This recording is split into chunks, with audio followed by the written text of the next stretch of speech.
क्या तलाक के बाद पति भी अब मांग सकते हैं पत्नी से एलिमनी? देखिए, दौर बराबरी का चल रहा है। अगर पत्नी एलिमनी मांग सकती है तो पति एलिमनी क्यों नहीं मांग सकता? हो सकता है ये सवाल आपके जहन में भी आया हो। चलिए आज आपको इस वीडियो में इस सवाल का जवाब देते हैं।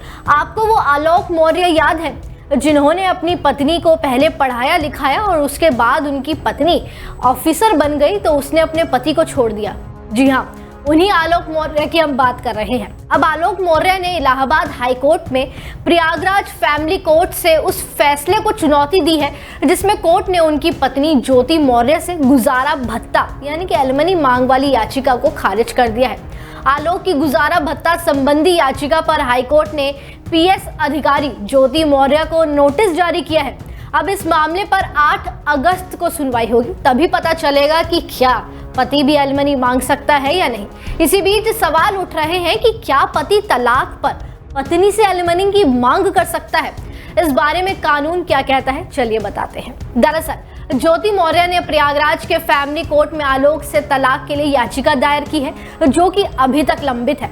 इस याचिका के लंबित रहने के दौरान आलोक ने हिंदू मैरिज एक्ट की धारा 24 के तहत भारत पोषण के लिए फैमिली कोर्ट में आवेदन दायर किया, जिसे 4 जनवरी 2025 को कोर्ट ने खारिज कर दिया था। फैमिली कोर्ट के इस फैसले के खिलाफ उन्होंने हाई कोर्ट के समक्ष प्रथम अपील अब दायर कर दी है। आलोक मौर्य ने हिंदू मैरिज एक्ट के तहत ये याचिका दायर की थी। हिंदू मैरिज एक्ट यानी कि हिंदू विवाह अधिनियम 1955 की धारा 24 के तहत तलाक या अन्य वैवाहिक विवादों के दौरान पति हो या पत्नी, इन दोनों में से कोई भी पक्ष गुजारा भत्ता की मांग कर सकता है, बशर्ते है कि जो मांग कर रहा है वो आर्थिक रूप से कमजोर हो, खुद का भरण पोषण करने में असमर्थ हो। यह प्रावधान सभी पर लागू होता है, चाहे वो मेल हो या फीमेल, क्योंकि ये लिंग निरपेक्ष प्रावधान है, यानी पत्नी या पति दोनों एक दूसरे से गुजारा भत्ता मांग सकते हैं अगर वे ये साबित कर सके कि उनकी आर्थिक स्थिति कमजोर है और पत्नी की आय पर्याप्त है कि वो गुजारा भत्ता दे सकती है। आलोक की याचिका पर सुनवाई करते हुए न्यायमूर्ति अरिंदम सिन्हा, डॉक्टर योगेंद्र कुमार श्रीवास्तव की खंडपीठ ने मामले की अगली सुनवाई के लिए 8 अगस्त की तारीख को दिया है।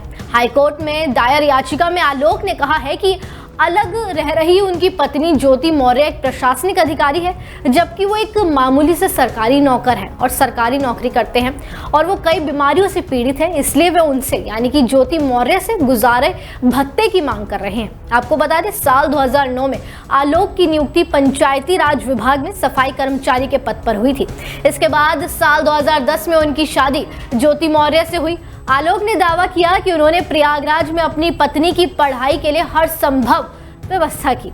उन्होंने आरोप लगाया कि पीसीएस परीक्षा पास करने के बाद जब साल 2015 में उनकी एसडीएम के रूप में नियुक्ति हुई तो ज्योति का और उनके परिवार के प्रति व्यवहार बदल गया और कहा बीच में ये भी जा रहा था उन्होंने आलोक को धोखा दिया।